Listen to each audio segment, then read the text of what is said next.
Alright, let's do this one more time, but from a different perspective. His name is Miles Morales.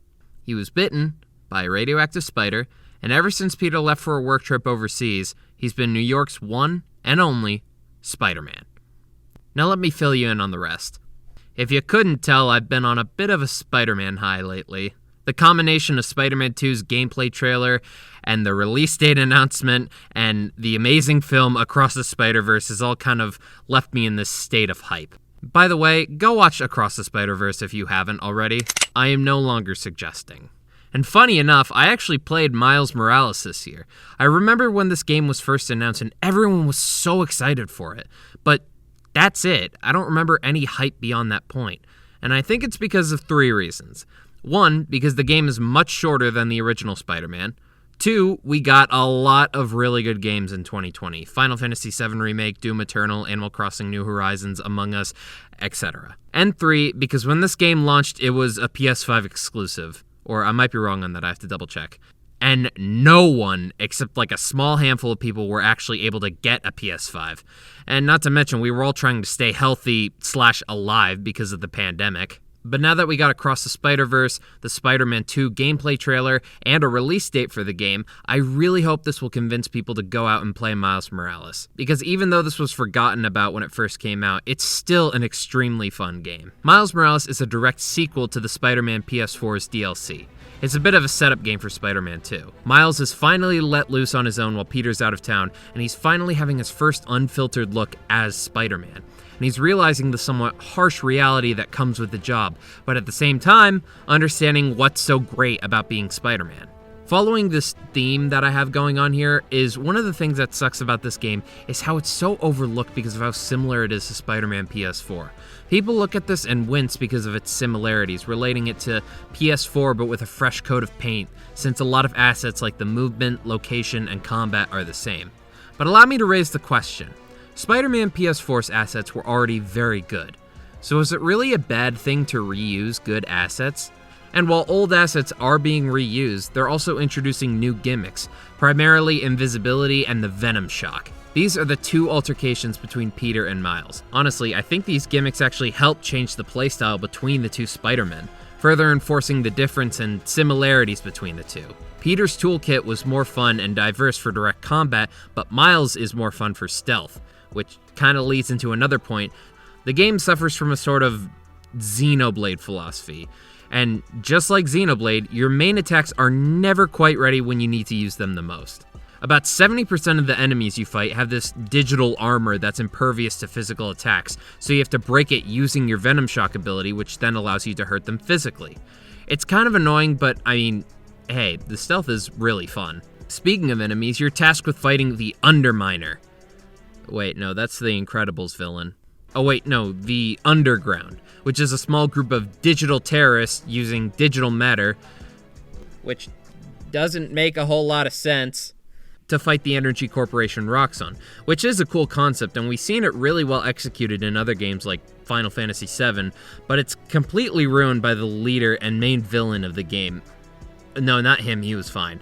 And honestly, he was probably the best performance in the game, which is no surprise because it's Troy Baker. Well, at least I still got a pulse, babe. But let's not dwell, right? No, definitely not him. He was great, and he was more of like an anti-hero than a villain. Yeah, them, the Tinkerer. Skip here, because I'm about to go on a giant rant about this character, and it basically spoils the major plot points of the game. God damn it, the Tinkerer, or as she's known as, Finn, is the most annoying villain I have ever encountered. Every one of her reasons for doing what she's doing is completely negated by her actions. She goes on and on about protecting the people from Roxxon and their harmful energy, but the Underground, the organization that she's leading to fight Roxxon, are committing legitimate acts of terrorism. They're robbing stores, having full-on territory fights with Roxxon, robbing trucks that have supplies that are being sent to homeless shelters. And did I mention that they're hacking into Roxxon airplanes mid-flight and making them lose control? Have we... Listen, okay, I'm not saying Roxxon is in the right here, right? It's obviously poisoning the people with a harmful energy supply is not a good thing.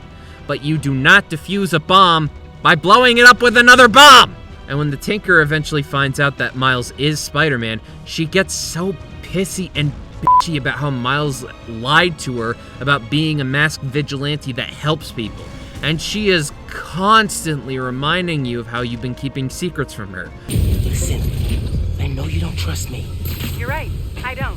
What can I do to change that? Stop going behind my back, and stop acting like I haven't thought this through.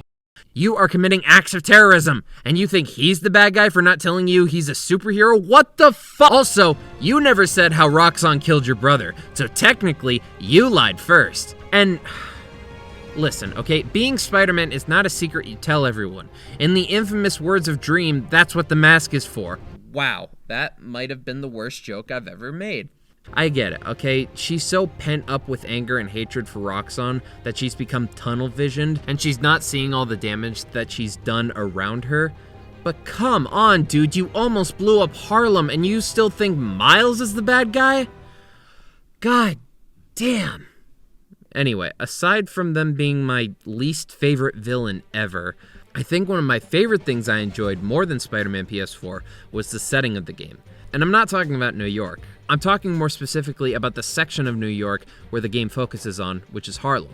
It feels much easier to enjoy the community in this game since it's not trying to focus on all of New York City, but the more brought together community that Harlem brings. They all know each other and they look out for each other. It feels really connected. The side quests really show you the connectedness of the community. Like, you help a convenience store owner find Spider-Man, his cat named Spider-Man, and then at the end of the game, Spider-Man the cat hops in your backpack and helps you fight in battle, so you got a friendly feline friend to fight foes with you frantically.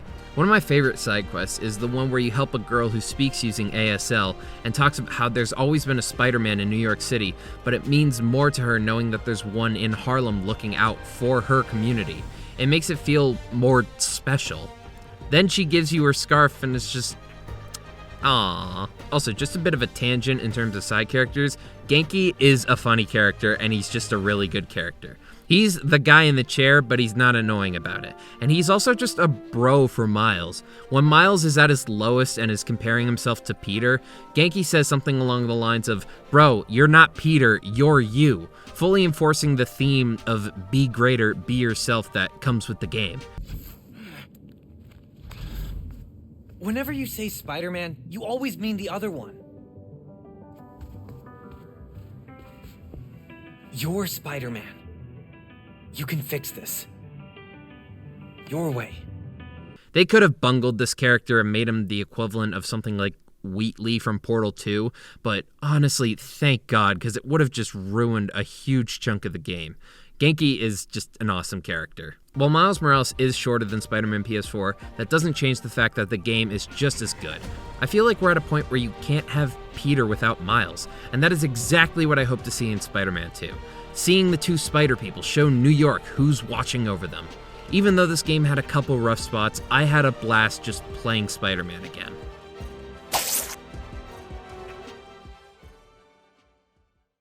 Actually, before I go, one more big gripe I have with this game is what they did to Spider-Man's model. What was wrong with this old model, dude? Oh, why'd you massacre my boy?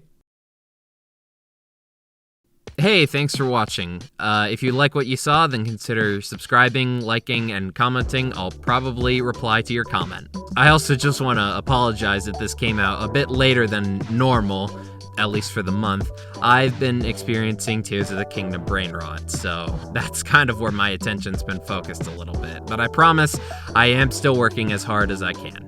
Anyway, I'll see you guys in the next review or video, depending on what I post, but I'll see you there. Peace!